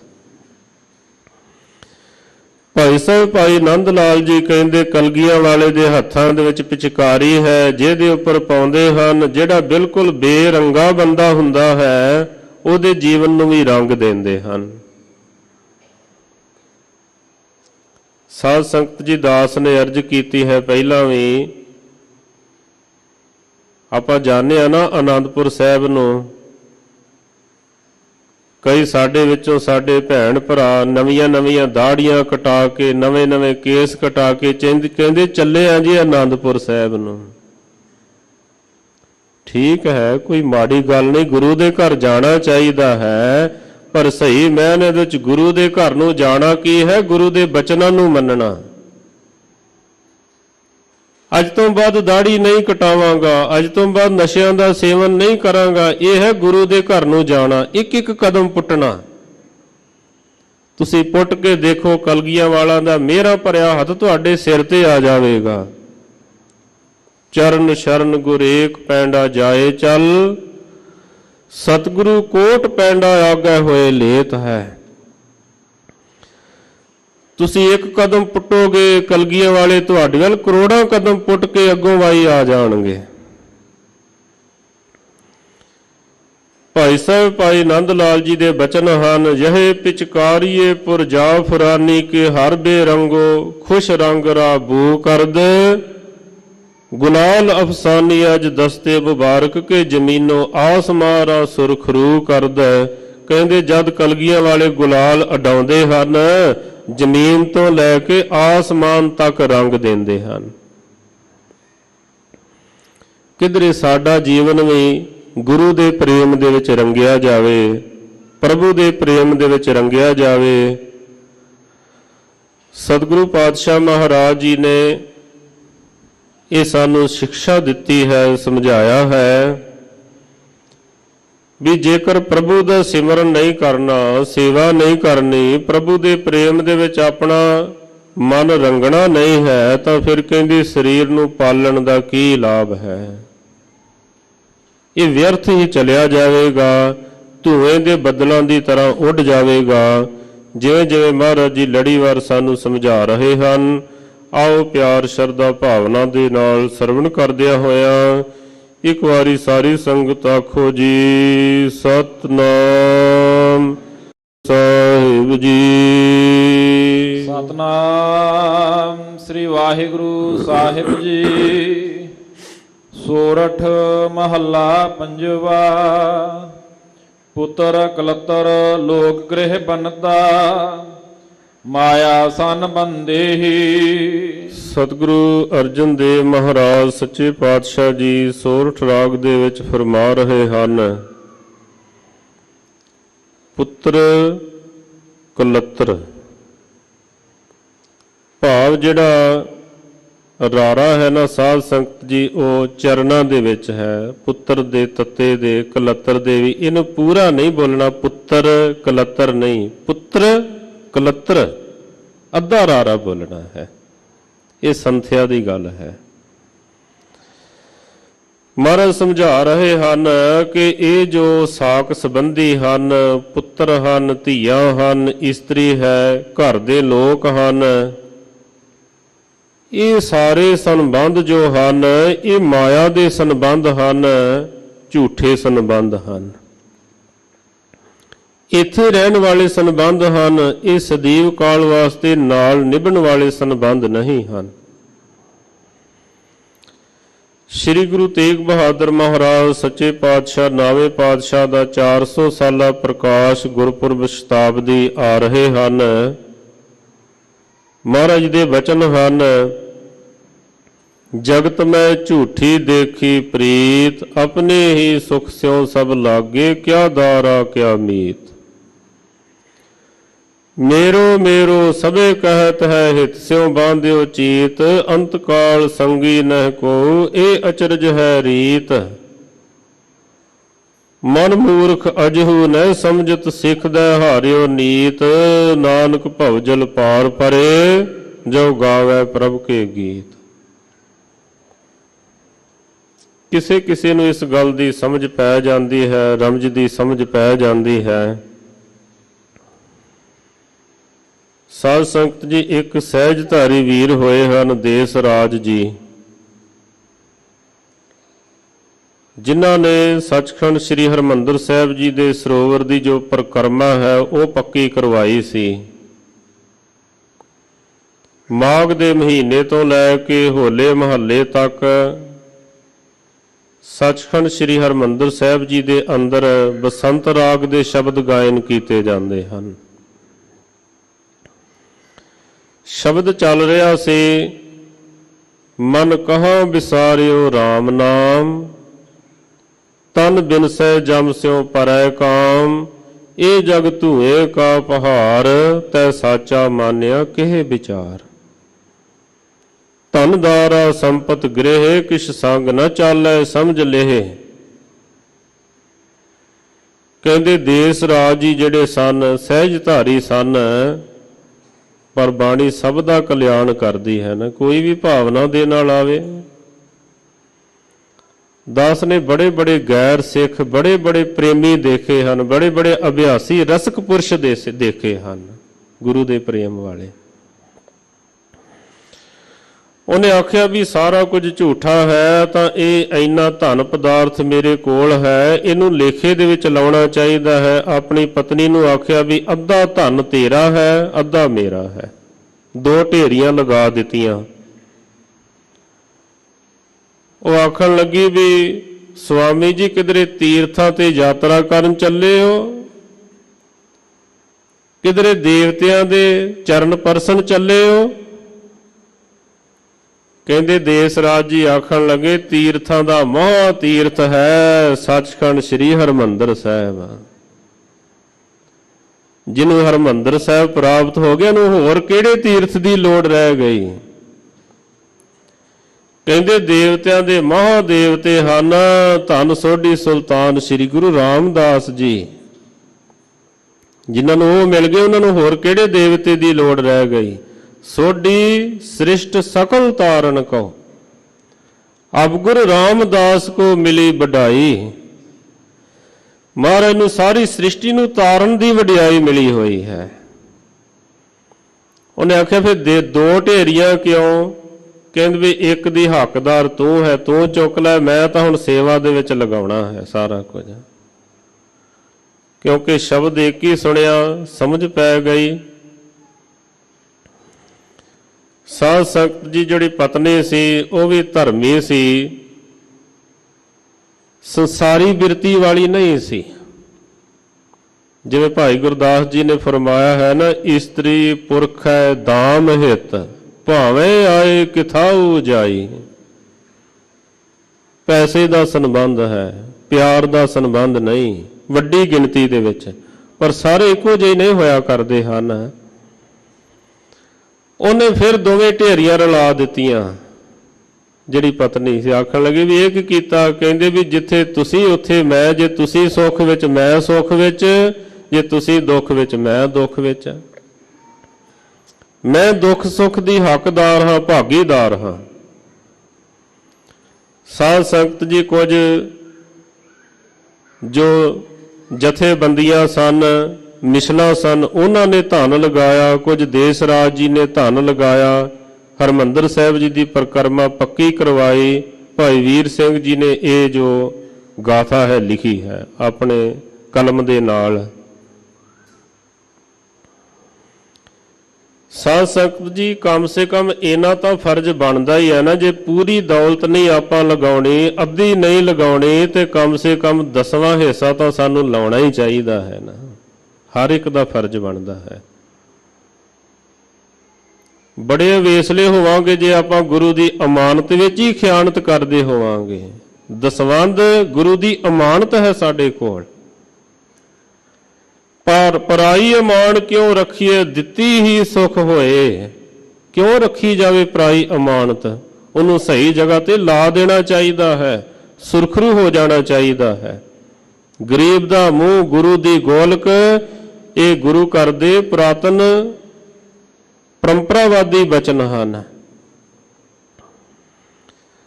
ਸਤਿਗੁਰੂ ਪਾਤਸ਼ਾਹ ਮਹਾਰਾਜ ਜੀ ਸਮਝਾ ਰਹੇ ਹਨ ਵੀ ਇਹ ਜੋ ਸੰਤਾਨ ਹੈ, ਇਸਤਰੀ ਹੈ, ਇਸਤਰੀ ਵਾਸਤੇ ਜੋ ਪਤੀ ਹੈ, ਕਿਉਂਕਿ ਸਾਂਝੇ ਹੀ ਬਚਨ ਹਨ ਨਾ ਸਤਿਗੁਰੂ ਜੀ ਦੇ। ਜੋ ਕਹਿੰਦੇ ਘਰ ਦੇ ਲੋਕ ਹਨ, ਸਾਕ ਸੰਬੰਧੀ ਹਨ, ਇਹ ਸਾਰੇ ਕਹਿੰਦੇ ਮਾਇਆ ਦੇ ਹਨ। ਨਹੀਂ ਦਦਸਾਰ ਪਿਤਾ ਪਿਤਾਮਾ ਪਰ ਪਿਤਾਮਾ, ਸੱਜਣ ਕੁਟੰਬ ਸੁਤ ਬੰਧਵ ਨਾ ਭਰਾਤਾ ਹੈ। ਨਹੀਂ ਨਨਸਾਰ ਨਾਨਾ ਨਾਨੀ ਮਾਮਾ ਮਾਮੀ, ਮਾਸੀਓ ਮੌਸਾ ਬਿਬਦ ਬਿਖਿਆਤਾ ਹੈ। ਨਹੀਂ ਸਸੁਰਾਰ ਸਾਸ ਸਸੁਰ ਸਾਰੋ ਅਵਸਾਰੀ, ਨਹੀਂ ਬਿਰਤੀ ਸੁਰ ਮੈਂ ਜਾਚਕ ਨਾ ਦਾਤਾ ਹੈ। ਅਸਨ ਬਸਨ ਧਨ ਧਾਮ ਕਾਹੂ ਮੈਂ ਨਾ ਦੇਖਿਓ, ਜੈਸਾ ਗੁਰ ਸਿੱਖ ਸਾਧ ਸੰਗਤ ਕੋ ਨਾਤਾ ਹੈ। 3 ਤਰ੍ਹਾਂ ਦੇ ਸੰਬੰਧ ਮੰਨੇ ਹਨ। ਪਿਤਾ ਦਾ ਦਾਦਕਿਆਂ ਦਾ ਪਰਿਵਾਰ, ਨਾਨਕਿਆਂ ਦਾ ਪਰਿਵਾਰ, ਤੀਸਰਾ ਸਹੁਰਿਆਂ ਦਾ ਪਰਿਵਾਰ। ਪਿਛਲੇ ਰਿਸ਼ਤੇਦਾਰ ਪਿੱਛੇ ਰਹਿ ਜਾਂਦੇ ਹਨ, ਅਗਲੇ ਰਿਸ਼ਤੇਦਾਰ ਜਿਹੜੇ ਹਨ ਉਹਨਾਂ ਨਾਲ ਵੀ ਜ਼ਿਆਦਾ ਸੰਬੰਧ ਨਹੀਂ ਜੁੜ ਪਾਉਂਦਾ ਹੈ। ਬੱਚਿਆਂ ਦੇ ਅੱਗੋਂ ਜਿਹੜੇ ਰਿਸ਼ਤੇਦਾਰ ਹਨ, ਕਰੀਬਨ 3 ਰਿਸ਼ਤੇ ਹੀ ਮਨੁੱਖ ਦੇ ਨਾਲ ਨਿਭਦੇ ਹਨ। ਪਿਤਾ ਦਾ ਪਰਿਵਾਰ, ਨਾਨਕਿਆਂ ਦਾ, ਸਹੁਰਿਆਂ ਦਾ ਪਰਿਵਾਰ, ਇੱਥੋਂ ਤੱਕ ਹੀ ਖੇਡ ਸਮਾਪਤ ਹੋ ਜਾਂਦੀ ਹੈ। ਤਿੰਨਾਂ ਦਾ ਹੀ ਭਾਈ ਸਾਹਿਬ ਜੀ ਨੇ ਜ਼ਿਕਰ ਕੀਤਾ ਹੈ। ਪਰਮੇਸ਼ਰ ਜੀਵ ਦੇ ਅੰਗ ਸੰਗ ਹੈ, ਗੁਰੂ ਦੇ ਜੀਵ ਦੇ ਅੰਗ ਸੰਗ ਹੈ, ਅਤੇ ਸਾਧ ਸੰਗਤ ਜੀ ਨਿਰਮਲ ਆਤਮਾਵਾਂ ਜਿਹੜੇ ਸਾਧੂ ਮਹਾਤਮਾ ਪੂਰਨ ਪੁਰਸ਼ ਹੋਇਆ ਕਰਦੇ ਹਨ, ਉਹ ਹੀ ਜੀਵ ਦੇ ਅੰਤ ਤੱਕ ਨਾਲ ਨਿਭਦੇ ਹਨ। ਨਾਨਕ ਕੱਚੜਿਆਂ ਸਿਓ ਤੋੜ, ਢੂੰਡ ਸੱਜਣ ਸੰਤ ਪੱਕਿਆਂ, ਓਏ ਜੀਵਨ ਦੇ ਵਿਛੜੇ, ਓਏ ਮੋਇਆ ਨਾ ਜਾਹੀ ਛੋੜ। ਸਤਿਗੁਰੂ ਜੀ ਕਹਿੰਦੇ ਇਹ ਸਾਰੇ ਮਾਇਆ ਦੇ ਸੰਬੰਧ ਹਨ, ਝੂਠੇ ਸੰਬੰਧ ਹਨ। ਅੰਤ ਕੀ ਬਾਰ ਕੋ ਖਰਾ ਨਾ ਹੋਸੀ, ਸਭ ਮਿਥਿਆ ਸਨੇਹੀ। ਕਹਿੰਦੇ ਅੰਤ ਦੇ ਵੇਲੇ ਕੋਈ ਵੀ ਨਾਲ ਖੜਾ ਹੋਇਆ ਦਿਖਾਈ ਨਹੀਂ ਦਿੰਦਾ ਹੈ, ਸਾਰੇ ਹੀ ਝੂਠਾ ਪ੍ਰੇਮ ਕਰਨ ਵਾਲੇ ਹਨ। ਏ ਨਰ ਕਾਹੇ ਪਪੋਰੋ ਦੇਹੀ। ਹੇ ਭਾਈ, ਇਸ ਦੇਹੀ ਨੂੰ ਕਿਉਂ ਪਾਲਦੇ ਪੋਸਦੇ ਹੋ ਜੇ ਤੁਸੀਂ ਭਜਨ ਹੀ ਨਹੀਂ ਕਰਨਾ, ਸਿਮਰਨ ਹੀ ਨਹੀਂ ਕਰਨਾ ਹੈ। ਉਡ ਜਾਏਗੋ ਧੂਮ ਬਾਦਰੋ ਇਕ ਭਜ ਹੋ ਰਾਮ ਸਨੇਹੀ। ਜਿਵੇਂ ਧੂਏ ਦਾ ਬੱਦਲ ਹੁੰਦਾ ਹੈ ਉਹ ਥੋੜੀ ਹਵਾ ਦੇ ਨਾਲ ਹੀ ਉੱਡ ਪੁੱਡ ਜਾਂਦਾ ਹੈ। ਇਹ ਜਿਹੜੇ ਕਹਿੰਦੇ ਸਾਕ ਸੰਬੰਧੀਆਂ ਦਾ ਮੋਹ ਹੈ ਨਾ, ਇਹ ਵੀ ਬਹੁਤ ਜਲਦੀ ਖਤਮ ਹੋ ਜਾਂਦਾ ਹੈ। ਜਿਉਂਦੇ ਜੀ ਹੀ ਆਪਣਾ ਰੰਗ ਵਿਖਾ ਦਿੰਦੇ ਹਨ, ਅੰਤ ਵੇਲੇ ਤਾਂ ਇਹਨਾਂ ਨੇ ਦੂਰ ਹੋਣਾ ਹੀ ਹੋਣਾ ਹੈ। ਜੀਵਨ ਦੇ ਵਿੱਚ ਕਈ ਐਸੇ ਮੌਕੇ ਬਣਦੇ ਹਨ ਜਿਨ੍ਹਾਂ ਦੇ ਨਾਲ ਬੜਾ ਪ੍ਰੇਮ ਹੁੰਦਾ ਹੈ, ਬੜਾ ਪ੍ਰੇਮ ਹੁੰਦਾ ਹੈ। ਉਹ ਆਪਣੀ ਔਕਾਤ ਵਿਖਾਲ ਦਿੰਦੇ ਹਨ, ਆਪਣਾ ਰੰਗ ਵਿਖਾਲ ਦਿੰਦੇ ਹਨ। ਬੰਦਾ ਕਹਿੰਦਾ ਐਵੇਂ ਵਿਅਰਥ ਹੀ ਇਹਨਾਂ ਦੇ ਨਾਲ ਆਪਣਾ ਮਨ ਜੋੜਿਆ। ਗੁਰੂ ਦੇ ਨਾਲ ਜੋੜਦੇ ਕੋਈ ਭਲਾ ਹੁੰਦਾ ਹੈ, ਪ੍ਰਭੂ ਦੇ ਨਾਲ ਜੋੜਦੇ। ਕਹਿੰਦੇ ਜਿਹੜੇ ਜਿਉਂਦੇ ਜੀ ਸਾਥ ਛੱਡਣ ਵਾਲੇ ਹਨ, ਅੰਤ ਵੇਲੇ ਕਿੰਨੇ ਸਾਥ ਨਿਭਾਉਣਾ ਹੈ? ਸਾਰੇ ਝੂਠੇ ਹਨ, ਮਿਥਿਆ ਹਨ।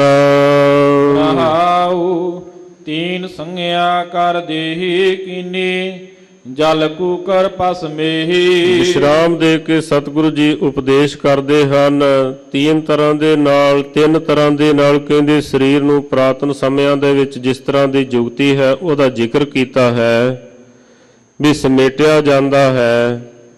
ਜਲ ਪ੍ਰਵਾਹ ਕਰ ਦਿੰਦੇ ਸਨ, ਜਾਨਵਰਾਂ ਦੇ ਅੱਗੇ ਪਾ ਦਿੰਦੇ, ਜਾਂ ਫਿਰ ਕਹਿੰਦੇ ਅਗਨ ਦੇ ਵਿੱਚ ਜਲਾ ਦਿੰਦੇ ਸਨ ਵੀ ਸਰੀਰ ਦੀ ਹੋਂਦ ਜਿਹੜੀ ਹੈ ਉਹ ਖਤਮ ਕਰ ਦਿੱਤੀ ਜਾਵੇ, ਜੀਵ ਦਾ ਸੰਬੰਧ ਸਰੀਰ ਦੇ ਨਾਲੋਂ ਟੁੱਟ ਜਾਵੇ। ਇਹ ਤਿੰਨ ਹੀ ਤਰੀਕੇ ਹਨ। ਕੋਈ ਆਮਰੂ ਗ੍ਰਹਿ ਮਹਿ ਬੈਠਾ ਕਰਨ ਕਾਰਨ ਬਿਸਰੋਹੀ। ਕਹਿੰਦੇ ਇਸ ਤਰ੍ਹਾਂ ਸਰੀਰ ਨੇ ਤਾਂ ਇੱਕ ਦਿਨ ਖਤਮ ਹੋ ਜਾਣਾ ਹੈ, ਪਰ ਕਹਿੰਦੇ ਜਿੰਨਾ ਚਿਰ ਤੱਕ ਬੰਦਾ ਜਿਉਂਦਾ ਹੈ ਉਹਨਾਂ ਚਿਰ ਤੱਕ ਸਰੀਰ ਦੇ ਨਾਲ ਜੁੜਿਆ ਰਹਿੰਦਾ ਹੈ। ਇਸ ਤਰ੍ਹਾਂ ਆਕੀ ਹੋ ਕੇ, ਹੁਕਮਰਾਨ ਹੋ ਕੇ ਬੈਠਾ ਰਹਿੰਦਾ ਵੀ ਸ਼ਾਇਦ ਪਤਾ ਨਹੀਂ ਵੀ ਸਦਾ ਵਾਸਤੇ ਇੱਥੇ ਬੈਠਾ ਰਹਿਣਾ ਹੈ। ਉਸ ਕਰਨ ਕਾਰਨ ਵਾਹਿਗੁਰੂ ਪਰਮੇਸ਼ਰ ਨੂੰ ਭੁਲਾ ਛੱਡਦਾ ਹੈ। ਅਨੇਕ ਭਾਤ ਕਰ ਮਣੀਏ ਸਾਜੇ ਕਾਚਾ ਤਾਗ ਪਰੋਹੀ। ਅਨੇਕਾਂ ਹੀ ਤਰੀਕਿਆਂ ਦੇ ਨਾਲ ਪ੍ਰਭੂ ਨੇ ਕਹਿੰਦੇ ਇਹ ਸਰੀਰ ਜਿਹੜਾ ਹੈ ਇਹ ਬਣਾਉਣਾ ਕੀਤੇ ਹਨ। ਸਵਾਸਾਂ ਰੂਪ ਮੰਨ ਕੇ ਜਿਹੜੇ ਹਨ ਉਹ ਪਰੋਏ ਹਨ। ਟੂਟ ਜਾਏਗੋ ਸੂਤ ਬਾਪੁਰੇ ਫਿਰ ਪਾਸ਼ਾ ਪਛਤੋਹੀ। ਇੱਕ ਦਿਨ ਕਹਿੰਦੇ ਸਵਾਸਾਂ ਰੂਪ ਧਾਗਾ ਜਿਹੜਾ ਹੈ ਨਾ ਉਹ ਟੁੱਟ ਜਾਂਦਾ ਹੈ, ਔਰ ਕਹਿੰਦੇ ਜੀਵਨ ਰੂਪ ਜਿਹੜੇ ਸਰੀਰ ਹਨ ਉਹ ਬਿਖਰ ਜਾਂਦੇ ਹਨ। ਜਿਨ ਤੁਮ ਸਿਰਜੇ ਸਿਰਜ ਸਵਾਰੇ ਤਿਸ ਧਿਆਵੋ ਦਿਨ ਰਾਨੇਹੀ। ਮਹਾਰਾਜ ਜੀ ਸਮਝਾਉਂਦੇ ਹਨ ਜਿਸ ਵਾਹਿਗੁਰੂ ਜੀ ਨੇ ਤੈਨੂੰ ਸਿਰਜਿਆ ਹੈ, ਸਵਾਰਿਆ ਹੈ, ਬਣਾਇਆ ਹੈ, ਉਸ ਵਾਹਿਗੁਰੂ ਪਰਮੇਸ਼ਰ ਨੂੰ ਦਿਨੇ ਰਾਤ ਧਿਆਉਣਾ ਕਰ, ਉਹਦੀ ਯਾਦ ਦੇ ਵਿੱਚ ਜੁੜਨਾ ਕਰ। ਮਨ ਨਾਨਕ ਪ੍ਰਭ ਕਿਰਪਾ ਧਾਰੀ ਮੈਂ ਸਤਿਗੁਰ ਓਟ ਗਹੀ। ਕਹਿੰਦੇ ਮੇਰੇ ਉੱਪਰ ਸਤਿਗੁਰੂ ਜੀ ਨੇ ਕਿਰਪਾ ਕੀਤੀ, ਰਹਿਮਤ ਕੀਤੀ ਕਿ ਮੈਂ ਸਤਿਗੁਰੂ ਜੀ ਦੀ ਓਟ ਜਿਹੜੀ ਹੈ ਉਹ ਪਕੜਨਾ ਕੀਤੀ, ਪ੍ਰਭੂ ਦੇ ਸਿਮਰਨ ਦੇ ਨਾਲ ਜੁੜਨਾ ਕੀਤਾ। ਵੱਡੇ ਭਾਗਾਂ ਦੇ ਨਾਲ ਪੂਰੇ ਸਤਿਗੁਰੂ ਦੀ ਪ੍ਰਾਪਤੀ ਹੁੰਦੀ ਹੈ, ਵਰਨਾ ਜੀਵ ਜੋ ਹੈ ਉਹ ਸਾਧ ਸੰਗਤ ਜੀ ਭਟਕਦਾ ਰਹਿੰਦਾ ਹੈ। ਇਹ ਵੱਡੇ ਪੁੰਨਾਂ ਦੀ ਨਿਸ਼ਾਨੀ ਹੁੰਦੀ ਹੈ, ਵੱਡੇ ਭਾਗਾਂ ਦੀ ਨਿਸ਼ਾਨੀ ਹੁੰਦੀ ਹੈ। ਪੂਰਬ ਕਰਮ ਅੰਕੁਰ ਜਬ ਪ੍ਰਗਟੇ ਭੇਟਿਓ ਪੁਰਖ ਰਸਕ ਬੈਰਾਗੀ। ਮਿਟਿਓ ਅੰਧੇਰ ਮਿਲਤ ਹਰ ਨਾਨਕ ਜਨਮ ਜਨਮ ਕੀ ਸੋਈ ਜਾਗੀ। ਆਓ ਸਾਧ ਸੰਗਤ ਜੀ ਜੋ ਲੜੀਵਾਰ ਪਾਵਨ ਸ਼ਬਦ ਹੈ ਉਹਦੀ ਵੀ ਜੋ ਅਖਰੀ ਅਰਥ ਵਿਚਾਰ ਹੈ ਸਰਵਣ ਕਰੀਏ ਜੀ। ਗੋਂਡ ਮਹੱਲਾ ਪੰਜਵਾ ਭਵ ਸਾਗਰ ਬੋਹਿਤ ਹਰ ਚਾਰਣਾ। ਗੋਂਡ ਰਾਗ ਦੇ ਵਿੱਚ ਗੁਰੂ ਅਰਜਨ ਦੇਵ ਸਾਹਿਬ ਸੱਚੇ ਪਾਤਸ਼ਾਹ ਜੀ ਫਰਮਾਉਂਦੇ ਹਨ ਕਿ ਜੋ ਸੰਸਾਰ ਹੈ ਉਹ ਭੈਦਾਇਕ ਸਾਗਰ ਦੀ ਤਰ੍ਹਾਂ ਹੈ, ਅਤੇ ਜੋ ਪ੍ਰਭੂ ਦੇ ਚਰਨ ਹਨ ਉਹ ਬੇੜੇ ਦੀ ਤਰ੍ਹਾਂ ਹਨ, ਜਹਾਜ਼ ਦੀ ਤਰ੍ਹਾਂ ਹਨ। ਜੇ ਸਿੱਧੇ ਲਫ਼ਜ਼ਾਂ ਦੇ ਵਿੱਚ ਆਪਾਂ ਪੜ੍ਹਦੇ ਆ ਨਾ, ਵਾਹਿਗੁਰੂ ਨਾਮ ਜਹਾਜ਼ ਹੈ ਚੜੇ ਸੋ ਤਰੇ ਪਾਰ, ਜੋ ਸ਼ਰਧਾ ਕਰ ਸੇਵਦੇ ਗੁਰ ਪਾਰ ਉਤਾਰਨ ਹਾਰ। ਗੁਰੂ ਮਲਾਹ ਹੈ, ਗੁਰੂ ਪਾਰ ਲੰਘਾਉਂਦਾ ਹੈ, ਚੱਪੂ ਮਾਰਦਾ ਹੈ। ਸਿਮਰਨ ਇੱਕ ਬੇੜੇ ਦੀ ਤਰ੍ਹਾਂ ਹੈ। ਸੰਸਾਰ ਸਾਗਰ ਦੇ ਵਿੱਚ ਬਹੁਤ ਸਾਰੀਆਂ ਲਹਿਰਾਂ ਹਨ, ਬੜੀਆਂ ਭਿਆਨਕ। ਕਾਮ, ਕ੍ਰੋਧ, ਲੋਭ, ਮੋਹ, ਹੰਕਾਰ ਐਸੀਆਂ ਘੁੰਮਣ ਘੇਰੀਆਂ ਹਨ ਜਿਨ੍ਹਾਂ ਦੇ ਵਿੱਚ ਜੀਵ ਫਸਿਆ ਰਹਿੰਦਾ ਹੈ। ਪਰ ਕਹਿੰਦੇ ਜੋ ਸਿਮਰਨ ਹੈ, ਪ੍ਰਭੂ ਦਾ ਨਾਮ ਹੈ, ਉਹ ਬੇੜੇ ਦੀ ਤਰ੍ਹਾਂ ਹੈ। ਜਿਵੇਂ ਬੇੜੇ ਦੇ ਵਿੱਚ ਬੈਠੇ ਹੋਏ ਵਿਅਕਤੀ ਨੂੰ ਘੁੰਮਣ ਘੇਰੀਆਂ ਦਾ ਖਤਰਾ ਨਹੀਂ ਰਹਿ ਜਾਂਦਾ ਹੈ, ਇਸੇ ਤਰ੍ਹਾਂ ਸਿਮਰਨ ਕਰਨ ਵਾਲਾ ਜੋ ਵਿਅਕਤੀ ਹੈ ਉਹ ਸੰਸਾਰ ਦੇ ਭਵ ਸਾਗਰ ਤੋਂ ਪਾਰ ਹੋ ਜਾਂਦਾ ਹੈ। ਮਾਰੇ ਕਹਿੰਦੇ ਪ੍ਰਭੂ ਦਾ ਨਾਮ ਜੋ ਹੈ ਉਹ ਬੇੜੇ ਦੀ ਤਰ੍ਹਾਂ ਹੈ। ਸਿਮਰਤ ਨਾਮ ਨਾਹੀ ਫਿਰ ਮਰਨਾ। ਜੋ ਪ੍ਰਭੂ ਸਿਮਰਨ ਦੇ ਨਾਲ ਜੁੜ ਜਾਂਦੇ ਹਨ ਉਹ ਫਿਰ ਕਹਿੰਦੇ ਇਹਨਾਂ ਘੁੰਮਣ ਘੇਰੀਆਂ ਦੇ ਵਿੱਚ ਫਸ ਕੇ ਆਤਮਿਕ ਮੌਤੇ ਮਰਦੇ ਨਹੀਂ ਹਨ। ਹਰ ਗੁਣ ਰਮਤ ਨਾਹੀ ਜਮ ਪੰਥ।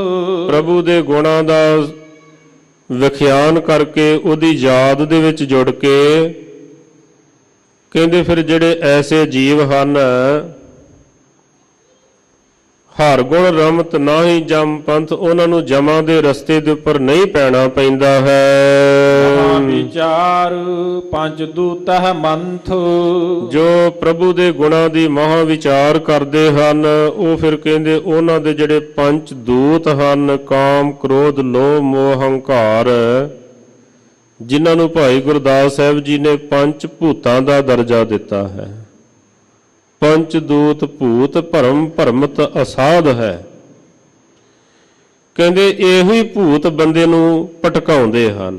ਪੰਜ ਦੂਤ ਜਿਹੜੇ ਹਨ ਇਹਨਾਂ ਦਾ ਫਿਰ ਕਹਿੰਦੇ ਖਾਤਮਾ ਹੋ ਜਾਂਦਾ ਹੈ, ਨਾਸ਼ ਹੋ ਜਾਂਦੇ ਹਨ। ਇਹਨਾਂ ਨੂੰ ਫਿਰ ਗੁਰਮੁਖ ਜਿਹੜੇ ਹਨ ਉਹ ਖਤਮ ਕਰ ਲੈਂਦੇ ਹਨ। ਤਉ ਸਰਨਾਈ ਪੂਰਨ ਨਾਥ। ਹੇ ਪ੍ਰਭੂ, ਹੇ ਵਿਆਪਕ ਨਾਥ ਮਾਲਕ ਵਾਹਿਗੁਰੂ ਪਰਮੇਸ਼ਰ ਜੀ, ਮੈਂ ਤੇਰੀ ਸ਼ਰਨ ਦੇ ਵਿੱਚ ਆਇਆ ਹਾਂ। ਜੰਤ ਆਪਣੇ ਕੋ ਦੀਜਹਿ ਹਾਥ। ਆਪਣੇ ਜੰਤ ਨੂੰ, ਜੀਵ ਨੂੰ ਆਪਣਾ ਹੱਥ ਦੇ ਕੇ ਬਚਾ ਲਓ, ਕਿਰਪਾ ਕਰੋ। ਜਿਵੇਂ ਸਾਧ ਸੰਗਤ ਜੀ ਮੇਲੇ ਦੇ ਵਿੱਚ ਪਿਤਾ ਅਤੇ ਪੁੱਤਰ ਜਾਣ, ਪੁੱਤਰ ਨੇ ਜੇ ਪਿਤਾ ਦੀ ਉਂਗਲੀ ਪਕੜੀ ਹੋਈ ਹੋਵੇ ਤਾਂ ਉਹ ਫਿਰ ਛੱਡ ਦਿੰਦਾ ਹੈ, ਪਰ ਜੇ ਪਿਓ ਨੇ ਬੱਚੇ ਦਾ ਹੱਥ ਫੜਿਆ ਹੋਵੇ ਉਹ ਨਹੀਂ ਛੱਡਦਾ ਹੈ। ਇਸ ਕਰਕੇ ਮਹਾਤਮਾ ਲੋਕ ਇਹ ਬੇਨਤੀ ਕਰਦੇ ਰਹਿੰਦੇ ਹਨ ਕਿ ਸਾਡੇ ਕੋਲੋਂ ਉਂਗਲੀ ਛੁੱਟ ਜਾਣੀ ਹੈ, ਤੁਸੀਂ ਸਾਡਾ ਹੱਥ ਪਕੜੋ ਤਾਂ ਸਾਨੂੰ ਮੇਲਾ ਚੰਗਾ ਲੱਗਦਾ ਹੈ ਤੁਹਾਡਾ, ਜੇ ਤੁਸੀਂ ਹੱਥ ਪਕੜਿਆ ਹੋਵੇ ਤਾਂ। ਵਰਨਾ ਕਹਿੰਦੇ ਬੱਚੇ ਦਾ ਕੀ ਹਾਲ ਹੋ ਜਾਂਦਾ ਹੈ ਰੋ ਰੋ ਕੇ ਜੇਕਰ ਆਪਣੇ ਪਿਤਾ ਦੇ ਨਾਲੋਂ ਵਿਛੜ ਜਾਵੇ। ਕਹਿੰਦੇ ਹੇ ਪ੍ਰਭੂ, ਆਪਣਾ ਮੇਰਾ ਭਰਿਆ ਜਿਹੜਾ ਹੱਥ ਹੈ ਨਾ ਉਹਦੇ ਨਾਲ ਤੁਸੀਂ ਸਾਡਾ ਹੱਥ ਜਿਹੜਾ ਹੈ ਉਹ ਸੁਰਤ ਰੂਪ ਪਕੜ ਕੇ ਰੱਖੋ ਜੀ। ਸਿਮਰਤ ਸ਼ਾਸਤਰ ਵੇਦ ਪੁਰਾਣ। ਜਿਤਨੇ ਵੀ ਸੰਸਾਰ ਦੇ ਧਾਰਮਿਕ ਗ੍ਰੰਥ ਹਨ, 27 ਸਿਮਰਤੀਆਂ ਹਨ, 4 ਵੇਦ ਹਨ, 18 ਪੁਰਾਣ ਹਨ। ਹਰ ਬ੍ਰਹਮ ਕਾ ਕਰਹਿ ਵਖਿਆਣ। ਕਰੀਬਨ ਸਾਰਿਆਂ ਦੇ ਵਿੱਚ ਹੀ ਉਹ ਪਰਿਪੂਰਨ ਪ੍ਰਮਾਤਮਾ ਦੀ ਉਸਤਤ ਵਡਿਆਈ ਮਹਿਮਾ ਦਾ ਜ਼ਿਕਰ ਕੀਤਾ ਹੋਇਆ ਹੈ, ਪ੍ਰਭੂ ਦੀ ਨਾਮ ਦੀ ਮਹਿਮਾ ਦਾ ਵਿਖਿਆਨ ਕੀਤਾ ਹੋਇਆ ਹੈ। ਸਿਮਰਤ ਵੇਦ ਪੁਰਾਣ ਪੁਕਾਰਨ ਪੋਥੀਆਂ, ਨਾਮ ਬਿਨਾ ਸਭ ਕੂੜ ਗਾਲੀ ਹੋਸ਼ੀਆਂ। ਸਾਰੇ ਇਹੀ ਆਖਦੇ ਹਨ ਬਈ ਸਿਮਰਨ ਕਰੋ, ਸਿਮਰਨ ਕਰੋ, ਸਿਮਰਨ ਕਰੋ। ਸਾਰੇ ਧਾਰਮਿਕ ਗ੍ਰੰਥ ਇਹੀ ਪ੍ਰੇਰਣਾ ਦਿੰਦੇ ਹਨ। ਜੋਗੀ ਜਤੀ ਵੈਸ਼ਨੋ ਰਾਮਦਾਸ। ਜਿਤਨੇ ਵੀ ਕਹਿੰਦੇ ਧਾਰਮਿਕ ਲੋਕ ਹਨ, ਜੋਗੀ ਆਦਿਕ, ਜਤੀ ਆਦਿਕ, ਵੈਸ਼ਨੋ, ਰਾਮਦਾਸ ਵੀ ਇੱਕ ਫਿਰਕਾ ਹੈ। ਇਸ ਤਰ੍ਹਾਂ ਦੇ ਕਹਿੰਦੇ ਜਿਹੜੇ ਲੋਕ ਹਨ, ਨਿਤ ਨਾਹੀ ਬ੍ਰਹਮ ਅਬਿਨਾਸ਼। ਉਹ ਪ੍ਰਭੂ ਦੀ ਸਿਫਤ ਸਲਾਹ ਕਰਦੇ ਹਨ, ਉਸਤਤ ਵਡਿਆਈ ਮਹਿਮਾ ਕਰਦੇ ਹਨ, ਉਹਦਾ ਰਸ ਲੈਂਦੇ ਹਨ, ਆਨੰਦ ਲੈਂਦੇ ਹਨ। ਪਰ ਇਹ ਨਹੀਂ ਕੋਈ ਕਹਿ ਸਕਦਾ ਵੀ ਮੈਂ ਹੀ ਅਖੀਰੀ ਗੱਲ ਕਹਿ ਦਿੱਤੀ, ਮੇਰੇ ਅੱਗੇ ਕੋਈ ਨਹੀਂ ਕਹਿ ਸਕਦਾ ਹੈ। ਇਸ ਤਰ੍ਹਾਂ ਦਾ ਭਰਮ ਨਹੀਂ ਰੱਖਦੇ ਹਨ। ਕਹਿੰਦੇ ਉਸ ਵਾਹਿਗੁਰੂ ਜੀ ਦੀ ਮਿੱਤ ਵਡਿਆਈ ਜਿਹੜੀ ਹੈ ਨਾ, ਜਿਹੜਾ ਕਰੋੜਾਂ ਖੰਡਾਂ ਬ੍ਰਹਮੰਡਾਂ ਦਾ ਮਾਲਕ ਹੈ, ਉਹਦੀ ਪੂਰਨ ਤੌਰ ਤੇ ਮਹਿਮਾ ਕੋਈ ਨਹੀਂ ਬਿਆਨ ਕਰ ਸਕਦਾ ਹੈ। ਰਸਨਾ ਏਕ ਕਵਨ ਗੁਣ ਕਹੀਐ, ਬੇਸ਼ੁਮਾਰ ਬੇਅੰਤ ਸੁਆਮੀ ਤੇਰੋ ਅੰਤ ਨਾ ਕਿਨਹੀ ਲਹੀਐ। ਸਾਰੇ ਉਸ ਦੀ ਨੇੜਤਾ ਦਾ ਰਸ ਮਾਣਦੇ ਹਨ, ਆਨੰਦ ਮਾਣਦੇ ਹਨ। ਪੂਰਨ ਤੌਰ ਤੇ ਉਹਨੂੰ ਕੋਈ ਬਿਆਨ ਨਹੀਂ ਕਰ ਪਾਉਂਦਾ ਹੈ। ਕਰਨ ਪਲਾਹ ਕਰਹਿ ਸਿਵ ਦੇਵ। ਕਹਿੰਦੇ ਵੱਡੇ ਵੱਡੇ ਦੇਵਤਿਆਂ ਦੇ ਵਿੱਚ ਜਿਹੜਾ ਬੜਾ ਵੱਡਾ ਦੇਵਤਾ ਸ਼ਿਵ ਜੀ ਹੈ, ਉਹ ਵੀ ਕਹਿੰਦੇ ਉਸ ਵਾਹਿਗੁਰੂ ਜੀ ਦੇ ਅੱਗੇ ਤਰਲੇ ਪਾਉਂਦਾ ਰਹਿੰਦਾ ਹੈ, ਵਿਲਕਣੀਆਂ ਕੱਢਦਾ ਰਹਿੰਦਾ ਹੈ। ਜਿਹੜਾ ਬੜਾ ਲੰਬਾ ਲੰਬਾ ਸਮਾਂ ਉਹਦੇ ਵਿੱਚ ਧਿਆਨ ਜੋੜ ਕੇ ਰੱਖਦਾ ਹੈ, ਉਹ ਇਸ ਪ੍ਰਭੂ ਦੇ ਅੱਗੇ ਕਹਿੰਦੇ ਹੱਥ ਬੰਨ੍ਹ ਕੇ ਖੜਾ ਰਹਿੰਦਾ ਹੈ। ਤਿਲ ਨਹੀਂ ਬੂਝੇ ਅਲਖ ਅਭੇਵ। ਕਹਿੰਦੇ ਇੱਕ ਤਿਲ ਮਾਤਰ ਵੀ ਉਸ ਅਲਖ ਭੇਵ ਤੋਂ ਰਹਿਤ, ਲਖੇ ਜਾਣ ਤੋਂ ਰਹਿਤ ਵਾਹਿਗੁਰੂ ਜੀ ਦੀ ਮਹਿਮਾ ਨੂੰ ਜਾਣ ਨਹੀਂ ਪਾਉਂਦੇ ਹਨ ਵੱਡੇ ਵੱਡੇ ਦੇਵਤੇ। ਪ੍ਰੇਮ ਭਗਤ ਜਿਸ ਆਪੇ ਦੇ। ਇਹ ਪ੍ਰੇਮਾ ਭਗਤੀ ਦੀ ਦਾਤ ਕਹਿੰਦੇ ਇਹ ਅਗੰਮੀ ਦਾਤ ਹੈ, ਜਿਨ੍ਹਾਂ ਨੂੰ ਮਾਲਕ ਤਰੁੱਠ ਕੇ ਰਹਿਮਤ ਕਰਕੇ ਆਪ ਹੀ ਦਿੰਦਾ ਹੈ। ਜਗ ਮਹਿ ਵਿਰਲੇ ਕੇਈ ਕੇ। ਉਹ ਜਗਤ ਦੇ ਵਿੱਚ ਕਹਿੰਦੇ ਵਿਰਲੇ ਹਨ, ਕੋਈ ਹਨ, ਬਹੁਤੀ ਵੱਡੀ ਗਿਣਤੀ ਨਹੀਂ ਹੋਇਆ ਕਰਦੀ ਹੈ ਜਿਨ੍ਹਾਂ ਨੂੰ ਪ੍ਰੇਮ ਦੀ ਦਾਤ ਮਿਲਦੀ ਹੈ। ਤੈਂਡੇ ਸਿਮਰਨ ਹਬ ਕਿਛ ਲੱਦਮ ਬਿਖਮ ਨ ਡਿਠਮ ਕੋਈ। ਜਿਸ ਪਤ ਰੱਖੈ ਸੱਚਾ ਸਾਹਿਬ ਨਾਨਕ ਮੇਟ ਨ ਸਕੈ ਕੋਈ।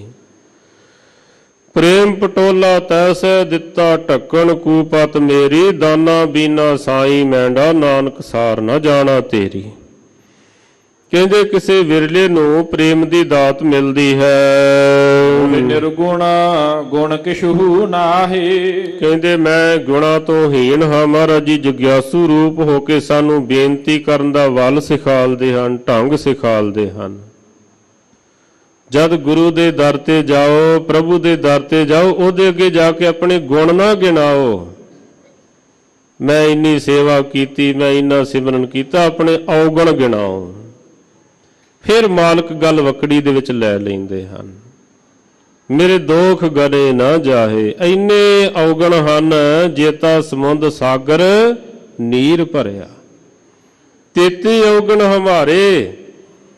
ਦਇਆ ਕਰੋ ਕਿਛ ਮੇਰ ਉਪਾਵੋ ਡੁੱਬਦੇ ਪੱਥਰ ਤਾਰੇ। ਕਹਿੰਦੇ ਬਹੁਤ ਔਗਣ ਹਨ, ਮੈਂ ਨਿਰਗੁਣ ਹਾਰਾ ਹਾਂ। ਮੇਰੇ ਜਿਹੜੇ ਔਗਣ ਹਨ ਉਹ ਗਿਣੇ ਨਹੀਂ ਜਾ ਸਕਦੇ ਹਨ। ਸਰਬ ਨਿਧਾਨ ਤੇਰੀ ਦ੍ਰਿਸ਼ਟੀ ਮਾਹੀ। ਹੇ ਵਾਹਿਗੁਰੂ ਤੇਰੀ ਦ੍ਰਿਸ਼ਟੀ ਦੇ ਵਿੱਚ ਸਾਰੇ ਹੀ ਖਜ਼ਾਨੇ ਹਨ। ਜਿਨ੍ਹਾਂ ਤੇ ਤੂੰ ਰਹਿਮਤ ਭਰੀ ਦ੍ਰਿਸ਼ਟੀ ਪਾ ਦੇਣਾ ਹੈ, ਉਹਨਾਂ ਨੂੰ ਤੂੰ ਸਾਰੇ ਪਦਾਰਥ ਬਖਸ਼ ਦੇਣਾ ਹੈ। ਪ੍ਰੇਮ ਪਦਾਰਥ, ਭਗਤੀ ਪਦਾਰਥ, ਨਾਮ ਪਦਾਰਥ, ਸੰਸਾਰ ਦੇ ਪਦਾਰਥ, ਇਹ ਸਭ ਤੇਰੀ ਦ੍ਰਿਸ਼ਟੀ ਦੇ ਵਿੱਚ ਹੀ ਹਨ। ਜਿਨ੍ਹਾਂ ਤੇ ਬਹੁਤਾ ਹੀ ਪ੍ਰਸੰਨ ਹੋ ਜਾਣਾ ਹੈ, ਫਿਰ ਅੰਮ੍ਰਿਤ ਦ੍ਰਿਸ਼ਟ ਪੇਖੈ ਹੋਏ ਸੰਤ। ਉਹਨਾਂ ਤੇ ਐਸੀ ਅੰਮ੍ਰਿਤ ਦ੍ਰਿਸ਼ਟੀ ਪਾਉਣਾ, ਉਹਨਾਂ ਨੂੰ ਸੰਤ ਹੀ ਬਣਾ ਦੇਣਾ ਹੈ। ਸੰਸਾਰ ਦੇ ਨਾਲੋਂ ਉਹਨਾਂ ਦਾ ਸੰਬੰਧ ਤੂੰ ਤੋੜ ਕੇ ਨਿਰਲੇਪ ਹੀ ਕਰ ਦੇਣਾ ਹੈ। ਸਾਰੀਆਂ ਬਖਸ਼ਿਸ਼ਾਂ ਤੇਰੀ ਦ੍ਰਿਸ਼ਟੀ ਦੇ ਵਿੱਚ ਹੀ ਹਨ। ਨਾਨਕ ਦੀਨ ਜਾਚੈ ਤੇਰੀ ਸੇਵ। ਮਹਾਰਾਜ ਜੀ ਸਮਝਾਉਂਦੇ ਹਨ, ਜਗਿਆਸੂ ਰੂਪ ਹੋ ਕੇ ਬੇਨਤੀ ਕਰਨ ਦਾ ਢੰਗ ਸਿਖਾਲਦੇ ਹਨ ਕਿ ਅਸੀਂ ਦੀਨ ਤੁਹਾਡੀ ਸੇਵਾ ਦੇ ਵਿੱਚ, ਤੁਹਾਡੀ ਸ਼ਰਨ ਦੇ ਵਿੱਚ ਹਾਂ ਜੀ। ਹਰਿ ਕਿਰਪਾ ਦੀਜਾ ਗੁਰਦੇਵ। ਹੇ ਗੁਰਦੇਵ, ਹੇ ਸਤਿਗੁਰੂ, ਹੇ ਪ੍ਰਭੂ, ਕਿਰਪਾ ਕਰਕੇ ਆਪਣੇ ਨਾਮ ਦੀ ਦਾਤ ਦਿਓ, ਆਪਣੀ ਸੇਵਾ ਦੀ ਸਿਮਰਨ ਦੀ ਦਾਤ ਦਿਓ। ਜਾਚਕ ਮੰਗੈ ਦਾਨ ਦੇ ਪਿਆਰਿਆ। ਦੇਵਨਹਾਰ ਦਾਤਾਰ ਮੈਂ ਨਿਤ ਚਿਤਾਰਿਆ। ਨਿਖੋਟ ਨਾ ਜਾਈ ਮੂਲ ਤੁਲ ਭੰਡਾਰਿਆ। ਨਾਨਕ ਸ਼ਬਦ ਅਪਾਰ ਤਿਨ ਸਭ ਕਿਛ ਸਾਰਿਆ। ਸਤਿਗੁਰੂ ਪਾਤਸ਼ਾਹ ਮਹਾਰਾਜ ਜੀ ਦਾਤਾਂ ਦੀ ਜਿਹੜੀ ਮਹਾਨ ਸ੍ਰੇਸ਼ਟ ਦਾਤ ਹੈ, ਸੇਵਾ ਦੀ ਦਾਤ, ਸਿਮਰਨ ਦੀ ਦਾਤ ਮੰਗਣ ਦੀ ਸਾਨੂੰ ਹਦਾਇਤ ਕਰਦੇ ਹਨ, ਪ੍ਰੇਰਣਾ ਦਿੰਦੇ ਹਨ, ਜੁਗਤ ਸਮਝਾਉਂਦੇ ਹਨ। ਕਿਉਂਕਿ ਜਿੱਥੇ ਸੇਵਾ ਆ ਗਈ, ਜਿੱਥੇ ਸਿਮਰਨ ਆ ਗਿਆ, ਉੱਥੇ ਸਾਰਾ ਕੁਝ ਹੀ ਆ ਗਿਆ। ਟਹਿਲ ਵਹਿਲ ਤਾਕੋ ਮਿਲੈ, ਜਾ ਕੋ ਸਾਧ ਕਿਰਪਾਲ। ਸਭ ਨੂੰ ਕਿੱਥੇ ਮਿਲਦੀ ਹੈ? ਜੋੜੇ ਝਾੜਨ ਦਾ ਮੌਕਾ ਸਭ ਨੂੰ ਨਹੀਂ ਮਿਲਦਾ। ਕਰੋੜਾਂ ਲੋਕ ਹਨ, ਕਿਸੇ ਕਿਸੇ ਨੂੰ ਮਿਲਦਾ ਹੈ।